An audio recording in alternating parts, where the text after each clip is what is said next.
ದೇವರ ಪರಿಶುದ್ಧ ನಾಮಕ್ಕೆ ಸ್ತೋತ್ರವಾಗಲಿ. ಆಸರೆ ಟಿವಿಯನ್ನು ವೀಕ್ಷಿಸುತ್ತಿರುವಂತಹ ಪ್ರತಿಯೊಬ್ಬರಿಗೂ ನನ್ನ ಕರ್ತನಾದಂಥ ಯೇಸು ಕ್ರಿಸ್ತನ ಮಧುರವಾದಂಥ ನಾಮದಲ್ಲಿ ನಾನು ವಂದಿಸುವಳಾಗಿದ್ದೇನೆ. ಈ ಆಸರೆ ಟಿವಿಯಲ್ಲಿ ದೇವರ ವಾಕ್ಯವನ್ನು ಹಂಚಿಕೊಡುವಂತಹ ಕೃಪೆಯನ್ನು ಕರ್ತನು ಕೊಟ್ಟದಕ್ಕಾಗಿ ನಾನು ದೇವರಿಗೆ ಕೋಟಿ ಸ್ತೋತ್ರವನ್ನು ಸಲ್ಲಿಸುತ್ತೇನೆ. ಪ್ರಿಯರೇ, ವಾಕ್ಯವನ್ನು ಧ್ಯಾನಿಸುವುದಕ್ಕಿಂತ ಮುಂಚಿತವಾಗಿ ನಾವು ದೇವರಾತ್ಮನನ್ನು ಆಹ್ವಾನಿಸುವ. ದೇವರಾತ್ಮನು ತಾನೇ ವಾಕ್ಯದ ಗೂಢಾರ್ಥಗಳನ್ನು ನಮಗೆ ಗೋಚರಪಡಿಸುವ ಹಾಗೆ, ಆತನು ಪ್ರಕಟಪಡಿಸುವ ಹಾಗೆ, ರಹಸ್ಯಗಳನ್ನು ಪ್ರಕಟಪಡಿಸುವ ಹಾಗೆ ನಾವು ದೇವರ ಆತ್ಮನನ್ನು ಈ ಸಮಯದಲ್ಲಿ ಆಹ್ವಾನಿಸುವ. ಪ್ರಿಯರೇ, ಪ್ರಾರ್ಥನಾ ಪೂರ್ವಕವಾಗಿ ನಾವು ದೇವರ ವಾಕ್ಯವನ್ನು ಧ್ಯಾನಿಸುವ. ಪರಿಶುದ್ಧನಾದಂಥ ದೇವರೇ, ಯೇಸುವಿನ ನಾಮದಲ್ಲಿ ಪವಿತ್ರಾತ್ಮನ ಸಹಾಯದೊಂದಿಗೆ ನಿಮ್ಮ ಸನ್ನಿಧಾನದಲ್ಲಿ ಬರುತ್ತೇವೆ. ವಿಶೇಷವಾಗಿ ಕರ್ತನೆ, ಈ ವಾಕ್ಯವನ್ನು ಧ್ಯಾನಿಸುವ ಕೊಟ್ಟ ಕೃಪೆಗಾಗಿ ನಿಮಗೆ ಕೋಟಿ ಸ್ತೋತ್ರವನ್ನು ಸಲ್ಲಿಸುತ್ತೇನೆ. ವಾಕ್ಯವನ್ನು ಕೇಳುವಂಥ ವೇಳೆಯಲ್ಲಿ ಸ್ವಾಮಿ, ವಾಕ್ಯವನ್ನು ಧ್ಯಾನಿಸುವಂಥ ವೇಳೆಯಲ್ಲಿ ದೇವರಾತ್ಮನೇ ನೀವು ನಮ್ಮಲ್ಲಿ ಕಾರ್ಯ ಮಾಡಬೇಕಾಗಿ ನಾನು ಬೇಡಿಕೊಳ್ತೇನೆ. ವಾಕ್ಯವು ಬಿಡುಗಡೆ ಕೊಡುವಂಥದ್ದಾಗಿದೆ. ವಾಕ್ಯವು ನಮ್ಮ ಜೊತೆಯಲ್ಲಿ ಮಾತನಾಡುವಂಥದ್ದಾಗಿದೆ. ವಾಕ್ಯವು ನಮಗೆ ಬೋಧಿಸುವಂಥದ್ದಾಗಿದೆ. ಬಲಹೀನರಿಗೆ ಬಲವನ್ನು ಕೊಡುವಂಥದ್ದಾಗಿದೆ ನಿಮ್ಮ ವಾಕ್ಯ ಸ್ವಾಮಿ. ಈ ಸಮಯದಲ್ಲಿ ವಾಕ್ಯದ ಮೂಲಕವಾಗಿ ನೀ ನಮ್ಮ ಜೊತೆಯಲ್ಲಿ ಮಾತನಾಡಬೇಕಾಗಿ ನಾನು ಬೇಡಿಕೊಳ್ತೇನೆ. ಎಲ್ಲವನ್ನು ನಿಮ್ಮ ಹಸ್ತದಲ್ಲಿ ಒಪ್ಪಿಸಿಕೊಡುತ್ತೇನೆ. ಯೇಸುವಿನ ನಾಮದಲ್ಲಿ ಬೇಡಿಕೊಳ್ಳುತ್ತೇನೆ, ಜೀವವುಳ್ಳ ತಂದೆಯೇ, ಆಮೇನ್. ಪ್ರಿಯರೇ, ಇವತ್ತು ನಾವು ಧ್ಯಾನಿಸಲು ಹೋಗುತ್ತಿರುವಂತಹ ವೇದವಾಕ್ಯ ಇದಾಗಿದೆ. ಇವತ್ತಿನ ದೇವರ ವಾಕ್ಯದ ಶಿರೋನಾಮೆ ಭರವಸೆ ಇಡುವಂಥದ್ದು. ಭರವಸೆ ಅಂತ ಹೇಳಿದ ಕೂಡಲೇ ನಮಗೆ ಅನೇಕ ವಿಷಯಗಳು ಜ್ಞಾಪಕಕ್ಕೆ ಬರುತ್ತದೆ. ಈ ಭರವಸೆಯ ಕುರಿತು ಸತ್ಯವೇದದಲ್ಲಿ ಎಷ್ಟು ವಾಕ್ಯಗಳು ಬರೆಯಲ್ಪಟ್ಟಿದೆ, ಈ ಭರವಸೆಯ ಕುರಿತು ಸತ್ಯವೇದದಲ್ಲಿ ಎಷ್ಟು ಸಲ ಇದೆ ಅಂತೇಳಿ ನಾವು ಮೊದಲನೇದಾಗಿ ನೋಡಿಕೊಳ್ಳುವ. ಭರವಸೆ ಎಂಬುವಂತಹ ಈ ವಾಕ್ಯವು 829 ಸಲ ಸತ್ಯವೇದದಲ್ಲಿ ಪ್ರಕಟವಾಗಿದೆ. ಪ್ರಿಯರೇ, ಈ ಭರವಸೆ ಎಂಬುವಂಥದ್ದು ಏನು, ಭರವಸೆಯ ಅರ್ಥವೇನು ಅಂತೇಳಿ ನಾವು ಮೊದಲನೇದಾಗಿ ತಿಳಿದುಕೊಳ್ಳಬೇಕು. ಭರವಸೆಗೆ ಅನೇಕ ಅರ್ಥಗಳನ್ನು ನಾವು ನೋಡಬಹುದು. ಏನಂತೇಳಿದರೆ, ದೃಢತೆ, ಭದ್ರತೆ, ಆತುಕೊಳ್ಳುವಂಥದ್ದು, ನಿರೀಕ್ಷಿಸುವಂಥದ್ದು, ಆಶ್ರಯಿಸಿಕೊಂಡೇ ಇರುವಂಥದ್ದು, ಇವೆಲ್ಲವೂ ಭರವಸೆಯೇ ಆಗಿದೆ. ಇವೆಲ್ಲ ವಾಕ್ಯವು ಭರವಸೆಗೆ ಅರ್ಥ ಕೊಡುವಂಥದ್ದೇ ಆಗಿದೆ. ಅದು ಮಾತ್ರವಲ್ಲ, ಈ ಭರವಸೆ, ನಿರೀಕ್ಷೆ, ನಂಬಿಕೆ, ಈ 3 ಪದವು ಜೋಡಣೆಯಾಗಿ ಬರುವಂತಹ ಪದವಾಗಿದೆ.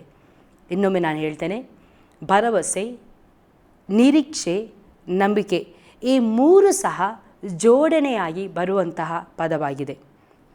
ಭರವಸೆ ಎಂದರೆ ಏನು? ಭರವಸೆ ಯಾರ ಮೇಲೆ ನಾವು ಇಡಬೇಕು? ಭರವಸೆಯು ಯಾವುದನ್ನು ನಮಗೆ ಮಾಡುತ್ತದೆ? ಯಾರ ಮೇಲೆ ನಾವು ಭರವಸೆ ಇಡಬೇಕು? ಯಾಕೆ ಭರವಸೆ ಇಡಬೇಕು? ಅದನ್ನೇ ನಾವು ಈ ದಿನಗಳಲ್ಲಿ ಧ್ಯಾನಿಸಲು ನಾವು ಹೋಗುತ್ತೇವೆ. ಪ್ರಿಯರೇ, ನೋಡಿ, ದೇವರ ಮೇಲೆ ಭರವಸೆ ಇಟ್ಟಂಥ ವ್ಯಕ್ತಿ ಎಂದಿಗೂ ಸಹ ಆಶಾಭಂಗ ಪಡುವುದಿಲ್ಲ. ದೇವರ ಮೇಲೆ ಭರವಸೆ ಇಟ್ಟಂಥ ವ್ಯಕ್ತಿ ಎಂದಿಗೂ ಸಹ ಆಶಾಭಂಗ ಪಡುವುದಿಲ್ಲ. ಉದಾಹರಣೆಗೆ, ನಾನು ಸತ್ಯವೇದದಲ್ಲಿ ಅನೇಕ ವ್ಯಕ್ತಿಗಳನ್ನು ನಾನು ನಿಮ್ಮ ಮುಂದೆ ಇಡಬಹುದು. ನಾವು ನೋಡೋಣ. ಹನ್ನಳ ಜೀವಿತದಲ್ಲಿ ಹನ್ನಳು ದೇವರ ಮೇಲೆ ಭರವಸೆ ಇಟ್ಟಳು. ಪ್ರಿಯರೇ, 1 ಸಾಮುವೇಲ 1ನೇ ಅಧ್ಯಾಯದ 5ನೇ ವಚನದಿಂದ 20ನೇ ವಚನವರೆಗೂ ನಾವು ನೋಡುವುದಾದರೆ, ಅವನು ಹನ್ನಳನ್ನು ಬಹಳವಾಗಿ ಪ್ರೀತಿಸಿದರು. ಯೆಹೋವನು ಆಕೆಗೆ ಮಕ್ಕಳನ್ನು ಕೊಡಲಿಲ್ಲವಾದ್ದರಿಂದ ಆಕೆಗೆ 1 ಭಾಗವನ್ನು ಮಾತ್ರ ಕೊಡುತ್ತಿದ್ದನು. ಇದಲ್ಲದೆ ಆಕೆಯ ಸವತಿಯು ಯೆಹೋವನು ನಿನ್ನನ್ನು ಬಂಜೆಯನ್ನಾಗಿ ಮಾಡಿದ್ದಾನೆ ಎಂದು ಹೇಳಿ ಆಕೆಯನ್ನು ಕೆಡಕಿ ನೋಯಿಸುತ್ತಿದ್ದಳು. ಪ್ರತಿ ವರ್ಷವೂ ಯೆಹೋವನ ಮಂದಿರಕ್ಕೆ ಹೋಗುವಾಗೆಲ್ಲ ಎಲ್ಕಾನನು ಹಾಗೆಯೇ ಮಾಡುತ್ತಿದ್ದುದರಿಂದಲೂ ಪೆನಿನ್ನಳು ಆಕೆಯನ್ನು ರೇಗಿಸುತ್ತಿದ್ದರಿಂದಲೂ ಹನ್ನಳು ಒಂದಾನೊಂದು ಸಾರಿ ಉಣ್ಣಲೊಲ್ಲದೆ ಅಳುತ್ತಾ ಇದ್ದಳು. ಆಗ ಆಕೆ ಗಂಡನಾದ ಎಲ್ಕಾನನನ್ನು ಆಕೆಗೆ, ಹನ್ನ, ಯಾಕೆ ಅಳುತ್ತಿ? ಉಣ್ಣದಿರುವುದಕ್ಕೇನು ಕಾರಣ? ನೀನು ವ್ಯಸನ ಪಡುವುದೇಕೆ? ನಾನು ನಿನಗೆ 10 ಮಂದಿ ಮಕ್ಕಳಿಗಿಂತ ಹೆಚ್ಚಾಗಿದ್ದೇನಲ್ಲ ಅಂದನು.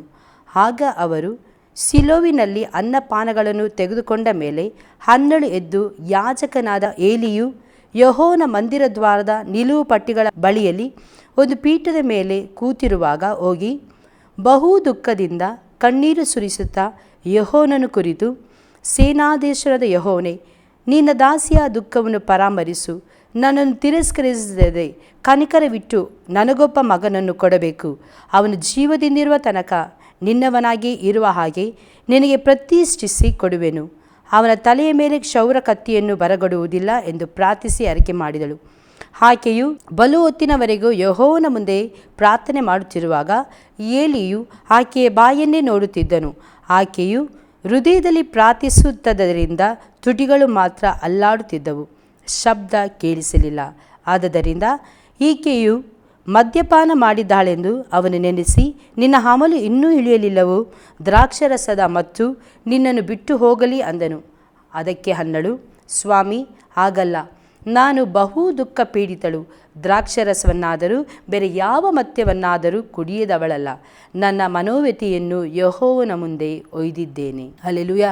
ನಾವು ಈ ವಾಕ್ಯವನ್ನೆಲ್ಲ ಧ್ಯಾನಿಸಿ ನಾವು 20ನೇ ವಚನದವರೆಗೂ ನಾವು ಓದಿಕೊಳ್ಳುತ್ತಾ ಬರುವುದಾದರೆ ನಾವು ನೋಡುತ್ತೇವೆ, ಹನ್ನಳು ಅವಳ ಜೀವಿತದಲ್ಲಿ ಇದ್ದಂತಹ ದುಃಖವನ್ನು, ಅವಳ ಜೀವಿತದಲ್ಲಿ ಇದ್ದಂಥ ಆ ವೇದನೆಯನ್ನು, ಅವಳ ಜೀವಿತದಲ್ಲಿ ಇದ್ದಂಥ ಭಾರವನ್ನು ಬೇರೆ ಯಾರ ಬಳಿಯಲ್ಲೂ ಹೋಗಿ ಅವಳು ಹೇಳಿಕೊಳ್ಳದೆ 1 ಸಾರಿ 2 ಸಾರಿ 3 ಸಾರಿ ಅವಳು ಅವಳ ಗಂಡನ ಹತ್ರ ಹೇಳಿರಬಹುದು. ಆದರೆ ಅವನು ಏನನ್ನೂ ಮಾಡಲಿಕ್ಕೆ ಆಗದ ಇದ್ದಂಥ ಪರಿಸ್ಥಿತಿಯಲ್ಲಿ ಅವಳಿಗೆ ಗೊತ್ತಾಯಿತು, ನನ್ನ ಗಂಡನಿಂದ ಇದಕ್ಕೆ ಉತ್ತರವಿಲ್ಲ ಅಂತೇಳಿ ಗೊತ್ತಾದ ನಂತರವಾಗಿ ಅವಳು ಯಾರ ಮೇಲೆ ಭರವಸೆ ಇಡದೆ ದೇವರ ಸನ್ನಿಧಾನದಲ್ಲಿ ಓಡಿ ಬಂದು ದೇವರನ್ನೇ ಆತುಕೊಂಡು ದೇವರ ಮೇಲೆ ದೃಢವಾದಂಥ ನಂಬಿಕೆಯನ್ನಿಟ್ಟು ಅವಳು ಒಂದನ್ನೇ ಒಂದು ನಿರೀಕ್ಷಿಸುತ್ತಾಳೆ. ಅವಳು ಒಂದನ್ನು ಮಾತ್ರ ಹೇಳ್ತಾಳೆ, ದೇವರೇ, ಇವತ್ತು ನಾನು ನಿನ್ನ ಸನ್ನಿಧಾನದಲ್ಲಿ ಬಂದು ನನ್ನ ಮನೋವ್ಯಥೆಯನ್ನು, ನನ್ನ ದುಃಖವನ್ನು ನಿನ್ನ ಸನ್ನಿಧಾನದಲ್ಲಿ ಹಾಕುತ್ತಿದ್ದೇನೆ. ನನಗೆ ಸಂಪೂರ್ಣವಾದ ಬಿಡುಗಡೆ ಬೇಕು. ನನ್ನ ಈ ಬಂಜೆತನಕ್ಕೆ, ಈ ಒಂದು ಪಟ್ಟಕ್ಕೆ ಒಂದು ಬದಲಾವಣೆ ಬೇಕು ಅಂತೇಳಿ ಅವಳು ಕಣ್ಣೀರು ಸುರಿಸಿ ದೇವರ ಸನ್ನಿಧಾನದಲ್ಲಿ ದೇವರ ಮೇಲೆ ಭರವಸೆ ಇಟ್ಟು ಅವಳು ಕಣ್ಣೀರು ಸುರಿಸಿದಂಥ ವೇಳೆಯಲ್ಲಿ ದೇವರು ಅವಳ ಕಣ್ಣೀರನ್ನು ಒರೆಸಿ ಅವಳಿಗೆ ಭಂಗಪಡಿಸದೆ ದೇವರೇ ಅಲ್ಲಿ ಒಂದು ಗಂಡು ಮಗುವನ್ನು ಕೊಡುವುದನ್ನು ನಾವು ನೋಡುತ್ತೇವೆ. ಪ್ರಿಯರೇ, ಇವತ್ತು ನನ್ನ ಸಂದೇಶವನ್ನು ಕೇಳುತ್ತಿರುವಂಥ ನೀನು ಯಾರೇ ಆಗಿರುವುದಾದರೂ, ನೀನು ಅನೇಕ ಸಾರಿ ಅನೇಕರ ಮೇಲೆ ನಂಬಿಕೆ ಇಟ್ಟು ಅನೇಕ ವಿಷಯಗಳನ್ನು ಹೇಳಿ ನಿನಗೆ ಆಶಾಭಂಗ ಪಟ್ಟಿರುವುದಾದರೆ, ಅನೇಕರ ಮೇಲೆ ನೀನು ಭರವಸೆ ಇಟ್ಟು ನಿನಗೆ ಆಶಾಭಂಗವಾಗಿರುವುದಾದರೆ, ಇವತ್ತು ದೇವರ ವಾಕ್ಯವನ್ನು ಕೇಳುತ್ತಿರುವಂಥ ವೇಳೆಯಲ್ಲಿ ನೀ ದೇವರ ಸನ್ನಿಧಾನದಲ್ಲಿ, ದೇವರೇ, ಇಷ್ಟರವರೆಗೂ ಅನೇಕ ವಿಷಯಗಳು ಅನೇಕರ ಬಳಿಗೆ ಹೋಗಿ ಹೇಳಿ ಅನೇಕರನ್ನು ನಾನು ನಂಬಿ ಅನೇಕರ ಮೇಲೆ ಭರವಸೆ ಇಟ್ಟು ನನಗೆ ಯಾವುದೇ ರೀತಿಯಾದಂತಹ ಒಂದು ಹೆದರಿಕೆ ಇಲ್ಲ ಸ್ವಾಮಿ, ನನಗೆ ಯಾವುದೇ ರೀತಿಯಾದಂಥ ಸಾಂತ್ವನವಾಗಲಿ ಯಾವುದೇ ರೀತಿಯಾದಂಥ ಸಂತೈಸುವಿಕೆಯಾಗಲಿ ಅವರು ಕೊಡಲಿಲ್ಲ. ಆದರೆ ದೇವರೇ, ಇವತ್ತು ನಾನು ನನ್ನ ಸಂಪೂರ್ಣ ಹೃದಯದಿಂದ ನಾನು ನಿನ್ನ ಮೇಲೆ ಭರವಸೆ ಇಡುತ್ತಿದ್ದೇನೆ. ನನಗೆ ಒಂದು ಬಿಡುಗಡೆ ಬೇಕು ಅಂತ ಹೇಳಿ ನೀನು ಆಶಿಸುತ್ತಾ ಇರುವುದಾದರೆ, ನನ್ನ ಸ್ವರವನ್ನು ಕೇಳುತ್ತಿರುವಂಥ ನೀನು ಈಗಲೇ ದೇವರ ಸನ್ನಿಧಾನದಲ್ಲಿ ಈ ವಾಕ್ಯವನ್ನು ಕೇಳುತ್ತಿರುವಾಗಲೇ ನೀನು ನಿನ್ನ ಕಣ್ಣೀರನ್ನು ಸುರಿಸಿ ನಿನ್ನ ಬಾಯಿಗಳನ್ನು ತೆರೆದು ದೇವರ ಸನ್ನಿಧಾನದಲ್ಲಿ ಕೇಳುವುದಾದರೆ ದೇವರು ನಿನಗೆ ಕೊಡುವವನಾಗಿದ್ದಾನೆ. ಪ್ರಿಯರೇ, ಯಾಕೆಂತೇಳಿದರೆ ನನ್ನ ದೇವರು ಮನುಷ್ಯರ ಹಾಗೆ 2 ಮಾತಿನವನಲ್ಲ. ನನ್ನ ದೇವರು ಮನುಷ್ಯರ ಹಾಗೆ ಬದಲಾವಣೆ ಆಗುವಂಥ ದೇವರಲ್ಲ. ನನ್ನ ದೇವರು ನಿನ್ನೆ ಇದ್ದಂಥ ದೇವರು ಇವತ್ತು ನಿರಂತರವೂ ಒಂದೇ ರೀತಿಯಲ್ಲಿ ಇರುವಂಥ ದೇವರಾಗಿದ್ದಾನೆ. ಯಾಕೆಂದರೆ ನನ್ನ ದೇವರು ಕಷ್ಟ ಕಾಲಗಳಲ್ಲಿ ನೀನು ಮೊರೆ ಇಡುವುದಾದರೆ, ನೀನು ಯಥಾರ್ಥವಾಗಿ ದೇವರನ್ನು ನೋಡಿ ಮೊರೆ ಇಡುವುದಾದರೆ, ಯಥಾರ್ಥವಾಗಿ ದೇವರನ್ನೇ ದೃಷ್ಟಿಸಿ ನೀನು ಇರುವುದಾದರೆ, ಯಥಾರ್ಥವಾಗಿ ದೇವರ ಮೇಲೆ ಭರವಸೆ ಇಡುವುದಾದರೆ ಆತನು ನಿನಗೆ ಎಂದಿಗೂ ಸಹ ಆಶಾಭಂಗ ಪಡಿಸುವುದಿಲ್ಲ. 34ನೇ ಕೀರ್ತನೆಯಲ್ಲಿ ನಾವು ನೋಡುತ್ತೇವೆ, 5, 6, 7, 8 ಈ 4 ವಚನವನ್ನು ನಾನು ನಿಮಗೋಸ್ಕರವಾಗಿ ಓದಲು ಇಷ್ಟಪಡುತ್ತೇನೆ. ಆತನನ್ನೇ ದೃಷ್ಟಿಸಿದವರು ಪ್ರಕಾಶವನ್ನು ಹೊಂದಿದರು, ಅವರ ಮುಖವು ಲಜ್ಜೆಯಿಂದ ಕೆಡುವುದೇ ಇಲ್ಲ. ಕಷ್ಟದಲ್ಲಿದ್ದ ಈ ಮನುಷ್ಯನು ಮೊರೆಯಿಡಲು ಯೆಹೋವನು ಕೇಳಿ ಎಲ್ಲ ಬಾಧೆಗಳಿಂದ ಬಿಡಿಸಿದನು. ಯೆಹೋವನ ಭಯಭಕ್ತಿ ಉಳ್ಳವರ ಸುತ್ತಲೂ ಆತನ ದೂತನು ದಂಡೆಳಿಸಿ ಕಾವಲಾಗಿದ್ದು ಕಾಪಾಡುತ್ತಾನೆ. ಯೆಹೋವನು ಸರ್ವೋತ್ತಮನೆಂದು ಅನುಭವದಿಂದ ತಿಳಿದುಕೊಳ್ಳಿರಿ. ಆತನನ್ನು ಆಶ್ರಯಿಸಿಕೊಂಡವರು ಎಷ್ಟೋ ಧನ್ಯರು. ಯೆಹೋವನ ಜನರೇ, ಆತನಲ್ಲಿ ಭಯಭಕ್ತಿ ಉಳ್ಳವರಾಗಿರಿ. ಆತನಲ್ಲಿ ಭಯಭಕ್ತಿ ಉಳ್ಳವರಿಗೆ ಯಾವ ಕೊರತೆಯೂ ಇರುವುದಿಲ್ಲ. ಪ್ರಿಯರೇ, ನಾವಿಲ್ಲಿ ದೇವರ ವಾಕ್ಯದಲ್ಲಿ ನಾವು ನೋಡುತ್ತೇವೆ, ಕಷ್ಟದಲ್ಲಿದ್ದ ಈ ಮನುಷ್ಯನು ಮೊರೆ ಇಡಲು ಯೆಹೋವನು ಕೇಳಿ ಎಲ್ಲ ಬಾಧೆಗಳಿಂದ ಬಿಡಿಸಿದನು. ಹೌದು, ನಿನ್ನ ಜೀವಿತದಲ್ಲಿ ಯಾವುದೇ ರೀತಿಯಾದಂಥ ಕಷ್ಟ ಇರುವುದಾದರೂ, ಯಾವುದೇ ರೀತಿಯಾದಂಥ ನೋವು ಇರುವುದಾದರೂ, ಯಾವುದೇ ರೀತಿಯಾದಂಥ ದುಃಖ ಇರುವುದಾದರೂ, ಯೆಹೋವನಿಗೆ ನೋಡಿ, ಆ ಕರ್ತನಾದಂಥ ಯೇಸುವನ್ನು ನೋಡಿ ನೀನು ಕೂಗುವುದಾದರೆ ಆತನು ನಿನಗೆ ಬಿಡುಗಡೆಯನ್ನು ಕೊಡುವವನಾಗಿದ್ದಾನೆ. ಯಾಕೆಂತ ಹೇಳಿದರೆ, ದೇವರ ವಾಕ್ಯದಲ್ಲಿ ಯಾರೆಲ್ಲ ದೇವರನ್ನು ನೋಡಿ ಭರವಸೆ ಇಟ್ಟು ಕೂಗಿದರೋ ಅವರಿಗೆಲ್ಲರಿಗೂ ದೇವರು ಬಿಡುಗಡೆಯನ್ನು ಕೊಟ್ಟವನಾಗಿರುತ್ತಾನೆ. ನಾವು ಉದಾಹರಣೆಗೆ ಅನ್ನಳ ಜೀವಿತದಲ್ಲಿ ಅವಳು ಮನೋವ್ಯಥೆಯಿಂದ ಅವಳ ದುಃಖವನ್ನೆಲ್ಲ ದೇವರ ಸನ್ನಿಧಾನದಲ್ಲಿ ಬಂದು ದೇವರ ಸನ್ನಿಧಾನದಲ್ಲಿ ಕೂಗಿ ಕರೆಯುವಾಗ, ದೇವರ ಸನ್ನಿಧಾನದಲ್ಲಿ ಅವಳ ಎಲ್ಲ ಭಾರಗಳನ್ನು, ಅವಳ ಎಲ್ಲ ಮನೋವ್ಯಥೆಗಳನ್ನು, ಅವಳ ಎಲ್ಲ ನೋವುಗಳನ್ನು ಅವಳು ಹಾಕಿದಾಗ ದೇವರಲ್ಲಿ ಕೈ ಬಿಡಲಿಲ್ಲ ಪ್ರಿಯರೇ. ದೇವರು ಅವಳ ಕಣ್ಣೀರಿಗೆ ಆತನು ಸ್ಪಂದಿಸಿದ್ದಾನೆ. ನಿನ್ನ ಜೀವಿತದಲ್ಲಿ ಇದುವರೆಗೂ ನಿನ್ನ ಕಷ್ಟವನ್ನು ಕೇಳಿ, ನಿನ್ನ ಕಷ್ಟವನ್ನು ನೀನು ಅನೇಕರ ಬಳಿಗೆ ಹೇಳಿ ಹೇಳಿ ಹೇಳಿ ನೀನು ಸೋತು ಹೋಗಿರುವುದಾದರೆ ಭಯಪಡಬೇಡ, ದುಃಖ ಪಡಬೇಡ, ವೇದನೆಯನ್ನು ಅನುಭವಿಸಬೇಡ. ದೇವರ ಸನ್ನಿಧಾನದಲ್ಲಿ ಬಾ. ದೇವರು ನಿನ್ನ ಕಣ್ಣೀರಲು ಒರೆಸಲು ಶಕ್ತನಾದವನು. ಆತನೊಬ್ಬನಿಗೆ ಮಾತ್ರ ಪ್ರಿಯರೇ ಸಂತೈಸಲು ಸಾಧ್ಯ. ಆತನೊಬ್ಬನು ಮಾತ್ರ ನಮಗೆ ಆದರಣೆಯನ್ನು ಕೊಡಲು ಸಾಧ್ಯ. ಈ ಲೋಕದಲ್ಲಿ ಅನೇಕರು ನಮಗೆ ಸಂತೈಸಬಹುದು, ಅನೇಕರು ನಮಗೆ ಆದರಣೆ ಕೊಡಬಹುದು, ಅನೇಕರು ನಮಗೆ ಸಾಂತ್ವನ ಕೊಡಬಹುದು. ಆದರೆ ಅದೆಲ್ಲವೂ ಕ್ಷಣಿಕವಾದದ್ದು. ಆದರೆ ನನ್ನ ಕರ್ತನಾದಂಥ ಯೇಸು ಕ್ರಿಸ್ತನು ಸಂತೈಸುವುದಾದರೆ, ನನ್ನ ಕರ್ತನಾದಂಥ ಯೇಸು ಕ್ರಿಸ್ತನು ನಿನಗೆ ಆದರಣೆಯನ್ನು ಕೊಡುವುದಾದರೆ ಅದು ಸ್ವಲ್ಪ ಕಾಲಕ್ಕೆ ಮಾತ್ರವಲ್ಲ, ಅದು ಯಾವಾಗಲೂ ನಮ್ಮ ಜೀವಿತದಲ್ಲಿ ಇರುತ್ತದೆ. ಆತನು ಸಂತೈಸಿದ ನಂತರವಾಗಿ ಅಲ್ಲಿ ಪ್ರತಿಫಲವನ್ನು ಆತನು ಕೊಡುವವನಾಗಿದ್ದಾನೆ. ಯಾಕೆಂದರೆ ಕೀರ್ತನೆ 50ನೇ ಅಧ್ಯಾಯದಲ್ಲಿ 15ನೇ ವಚನದಲ್ಲಿ ನಾವು ನೋಡುತ್ತೇವೆ, ಕಷ್ಟ ಕಾಲದಲ್ಲಿ ನನಗೆ ಮೊರೆ ಹಿಡಿರಿ, ಬಿಡಿಸುವೆನು, ಆಗ ನನ್ನನ್ನು ಕೊಂಡಾಡುವಿರಿ. ಕಷ್ಟ ಕಾಲದಲ್ಲಿ ನನಗೆ ಮೊರೆ ಹಿಡಿರಿ, ಬಿಡಿಸುವೆನು, ಆಗ ನನ್ನನ್ನು ಕೊಂಡಾಡುವಿರಿ. ಅದೇ ಪ್ರಕಾರವಾಗಿ 65ನೇ ಕೀರ್ತನೆಯಲ್ಲಿ ಸಹ ನಾವು ನೋಡುತ್ತೇವೆ, ಪ್ರಾರ್ಥನೆಯನ್ನು ಕೇಳುವವನೇ, ನರರೆಲ್ಲರೂ ನಿನ್ನ ಬಳಿಗೆ ಬರುವರು. ಅದೇ ಪ್ರಕಾರವಾಗಿ ನಾವು ನೋಡುತ್ತೇವೆ ಕೀರ್ತನೆ 62ನೇ ಅಧ್ಯಾಯದ 8ನೇ ವಚನದಲ್ಲಿ, ಜನರೇ ಯಾವಾಗಲೂ ಆತನನ್ನೇ ನಂಬಿ ನಿಮ್ಮ ಹೃದಯವನ್ನು ಆತನ ಮುಂದೆ ಬಿಚ್ಚಿರಿ, ಆತನ ನಮಗೆ ಆಶ್ರಯವು.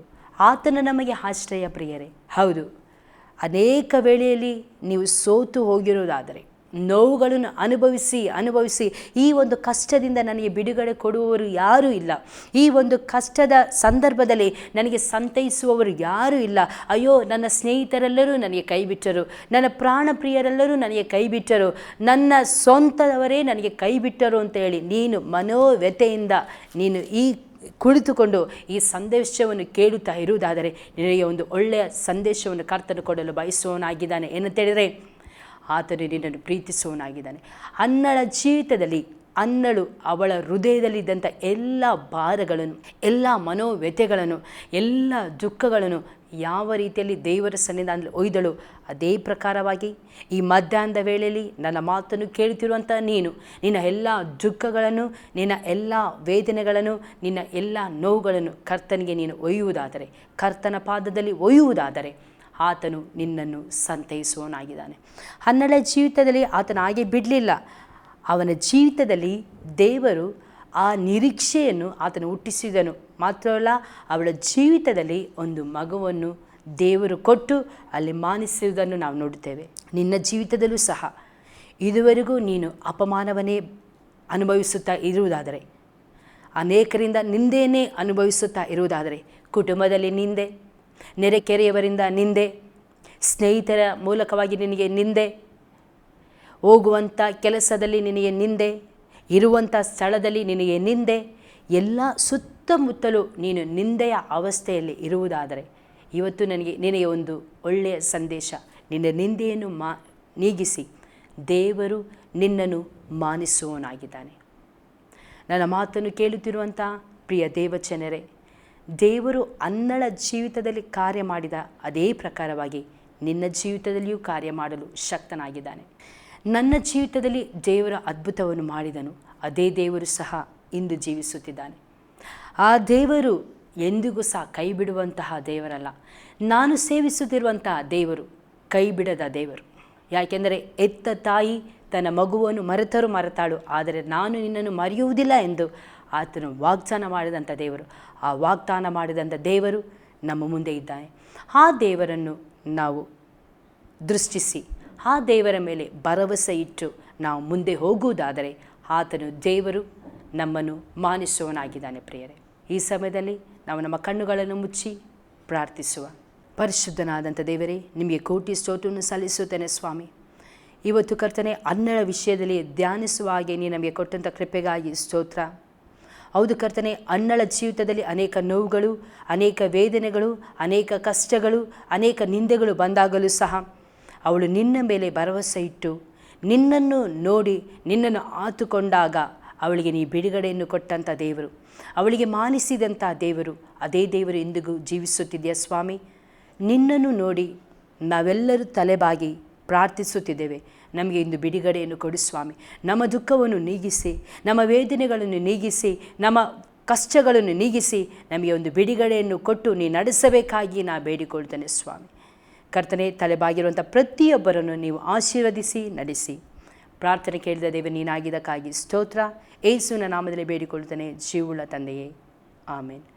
ಕರ್ತನು ನಿಮ್ಮೆಲ್ಲರನ್ನು ಆಶೀರ್ವದಿಸಲಿ. ಪ್ರಿಯರೇ, ನಿಮಗೆ ಯಾರಿಗಾದರೂ ಪ್ರಾರ್ಥನೆ ಮನವಿ ಇರುವುದಾದರೆ ಅಥವಾ ನನ್ನ ಜೊತೆಯಲ್ಲಿ ಮಾತನಾಡಲು ಬಯಸುವುದಾದರೆ, ನಿಮಗೆ ಯಾವುದೇ ರೀತಿಯಾದಂಥ ಆಲೋಚನೆಗಳು ಕೇಳಲು ಇಷ್ಟವುಳ್ಳವರಾಗಿರುವುದಾದರೆ ಈ ಪರದೆಯ ಮೇಲೆ ಬರುವಂತಹ ಈ ದೂರವಾಣಿ ಸಂಖ್ಯೆಗೆ ನೀವು ಕರೆ ಮಾಡಬೇಕಾಗಿ ನಾನು ನಿಮ್ಮಲ್ಲಿ ಕೇಳಿಕೊಳ್ಳುತ್ತೇನೆ.